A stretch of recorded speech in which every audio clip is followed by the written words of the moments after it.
여러분 반갑습니다. 정의화입니다. 인생보감을 소개하는 시간입니다. 인생보감의 첫 파트에 그 자애와 그리고 겸손, 그리고 세 번째로 극복을 말씀을 드렸습니다. 오늘은 인생보감의 소개 네 번째 시간으로 책임에 대한 이야기를 하겠습니다. 우리 행복한 삶의 기초가 되는 것이 책임이라고 말할 수가 있겠습니다. 여러분들은 아테네의 그 파르테논 신전에 대해서 들어본 적이 있으신지요? 그 아마 사진을 봤지 않겠나 이렇게 생각은 됩니다. 그 인류의 문화유산인 그 파르테논 신전을 만든 페이디아스라는 분이 계십니다. 그분은 예술과 문예의 황금시대로 불리는 그리스 고전기의 조각가이자 건축가였습니다. 아크로폴리스 재건의 총책을 맡았던 그는 사람의 눈에 띄지 않는 곳까지 신이 다 내려다보고 있다 하면서 아주 공력을 다해서 파르테논 신전을 빛나는 인류 유산, 문화유산의 하나로 완성했습니다. 우리 그 고려 청자와 조선 백자를 만든 우리 도공들도 마찬가지였습니다. 흙과 물을 그릇을 빚어서 흙과 물로서 그릇을 빚어서 유약을 입히고 그리고 고온의 가마에서 공들여서 자기를 구워내었습니다. 구워진 자기가 자기 마음에 들지 않으면 가차없이 깨뜨려 버리면서 한 점 한 점마다 아주 장인으로서의 혼을 다하고 책임을 다했습니다. 책임이라는 것은 한자로 보면 그게 빚책자의 맡길임 또는 꾸짖을 책자의 마음대로임 이것이 합쳐진 말입니다. 빚을 지듯이 말한다는 일한다는 그 자세, 거기에 멋대로 처신하지 않도록 스스로 꾸짖어야 한다는 엄격한 자기 실천의 의지가 함축되어 있는 표현이 책임입니다. 서양의 여러 언어에서도 책임이라는 단어는 약속에 대한 응답을 뜻하는 라틴어에서 어원을 두고 있다고 합니다. 철학자 사르트르는 삶을 스스로 만들고 개척해야 할 인간은 삶에 대한 책임을 져야 할 실존적인 존재다라고 말합니다. 어떠한 삶을 살 것인가, 그리고 어떻게 살 것인가, 개인 스스로의 몫이고 선택인 것입니다. 생애 과정에서 인간은 예기치 못한 고난과 역경에 빠져들 때가 있습니다. 그럴 때마다 이것을 운명이나 또는 남의 탓으로 돌리면 자신의 그 실존적 가치를 부정하는 것과 다름없는 일이 됩니다. 또 철학자 니체는 이렇게 말을 했습니다. 자기 책임을 방기하지 않고 또한 그것을 타인에게 전가하지 않는 것은 아주 고귀한 일이다 라고 말했습니다. 책임을 다한다는 것은 궁극적으로 자신과의 약속이자 남에게 보이기 위한 것이 아닙니다. 운명의 개척자이고 또 삶의 주인인 인간은 삶의 목적과 의미 그리고 삶의 그 가치를 스스로 선택하고 결정해야 하는 존재인 것입니다. 따라서 자신을 책임진다는 것은 자신을 사랑하는 것이고 자신을 존중하는 것이며 자신을 귀하게 여기는 것입니다.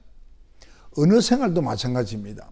일상생활 중에 무심코 내뱉는 말, 또 분별 없이 써보는 글귀 하나가 상대방을 무시하거나 또는 마음을 상하는 일이 없도록 책임 있는 언어 사용이 필요합니다. 이것이 바로 타인이나 세상과의 올바른 소통을 위한 기본 조건입니다. 자신이 잘 드러나지 않으리라고 추정해서 인터넷 게시판이나 SNS에 악플을 단다거나 근거 없는 말과 글을 올리고 퍼뜨리는 사람이 많이 있습니다. 이런 사람은 타인이나 세상에 대해 그리고 궁극에는 자신에게도 아주 무책임한 사람이라고 말할 수 있겠습니다. 인간은 다른 사람과의 관계 맺음을 통해서 공동체를 구성해서 살아가는 사회적 존재입니다. 그렇기 때문에 높은 책임의식은 타인이나 공동체에 대한 애정으로 귀착되는 것입니다. 책임을 다한다는 것은 스스로에게 뿐만 아니라 남과 나와 관계를 맺고 있는 타인, 또 나아가서 내가 속한 공동체에 좋은 영향을 주게 됩니다. 반대로 책임을 망각하거나 방기하는 것은 다른 사람과 공동체, 또 궁극적으로 본인에게도 부정적인 영향을 끼칩니다. 나는 누군가의 친구고 연인이며 가족이고 이웃이고 또 동료입니다. 우정과 사랑, 그리고 부부의 가족 사랑, 동료끼리 동료애는 책임과 신뢰를 기반으로 하는 것입니다.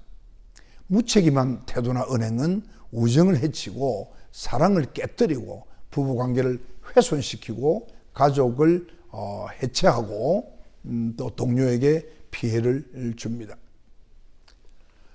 책임감은 높은 권한을 지닌 사람들에게 보다 크게 요구됩니다.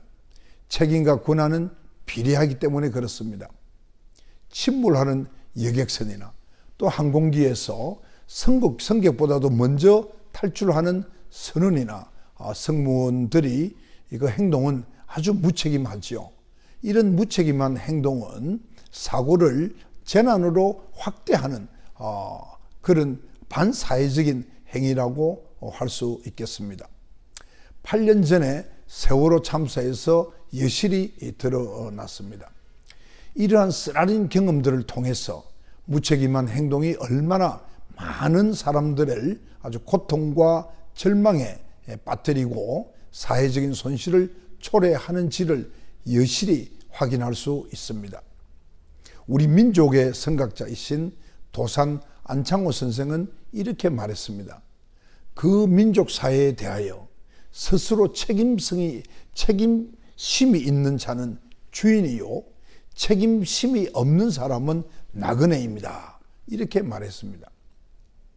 일제강점기에 책임감을 강조했던 도산 안창호 선생님의 호소처럼 국가나 사회에 대한 그 책임 또한 중요합니다.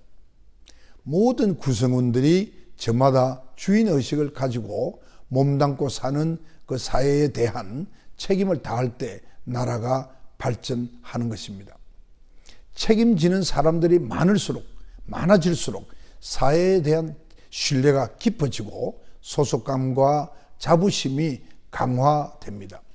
따라서 시민으로서 책임을 다한다는 것은 결국 자신이 속한 사회 발전에 동참하는 것이 되는 것입니다.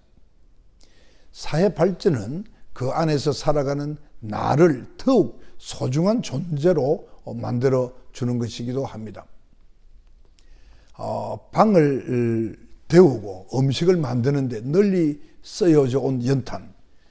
그 연탄이 타버린 뒤에는 채로 남아서 눈길에 미끄러지지 않도록 또 뿌리지 않습니까?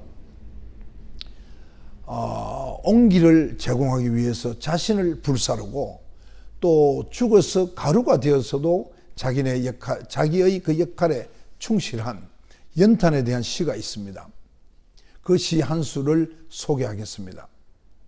자신의 책임에 대해서 또 타인과 사회에 대한 책임에 무관심한 사람들에게 깊은 울림을 주는 시입니다.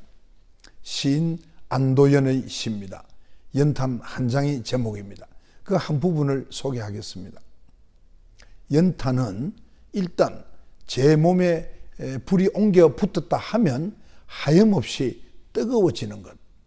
매일 따스한 밥과 국물 퍼먹으면서도 몰랐네.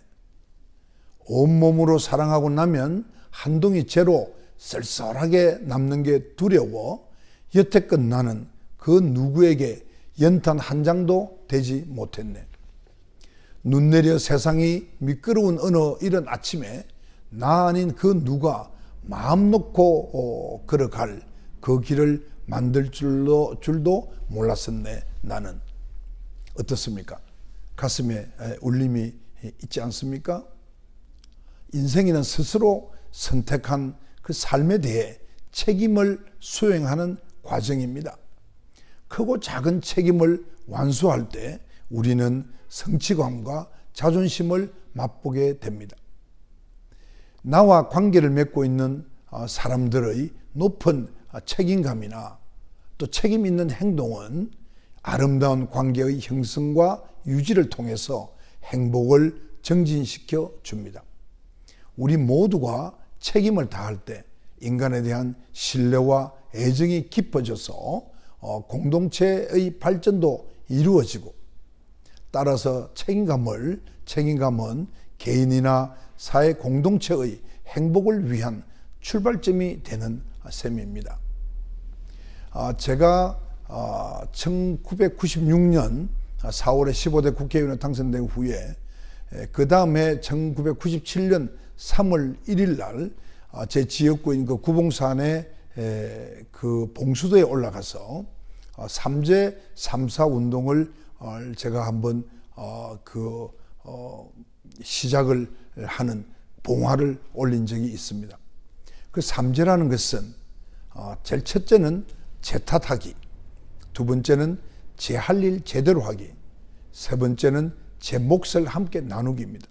아까 그 시 연탄 한 장과 같이 자기가 책임을 가지고 그 연탄이 불을 데워서 방에 온기를 주듯이 자기가 맡은 일을 정말 제대로 해내고, 그리고 나중에는 제 몫을 또 함께 나누고, 그 연탄이 가루가 되어서 그 언덕길에 미끄러지지 않도록 뿌려놓는 그런 배려와 같은 그런 마음이었죠. 그래서 제 탓하고 제 할 일 제대로 하고, 그리고 제 몫을 함께 나누는 그런 사회가 되면 우리 사회가 크게 발전할 수 있겠다. 정말 좋은 행복한 사회가 될 수 있겠다. 제가 그런 생각이 들었습니다. 이만 그 소중한 나의 그 책임에 대한 소개를 줄이도록 하겠습니다. 여러분 안녕히 계십시오. 감사합니다.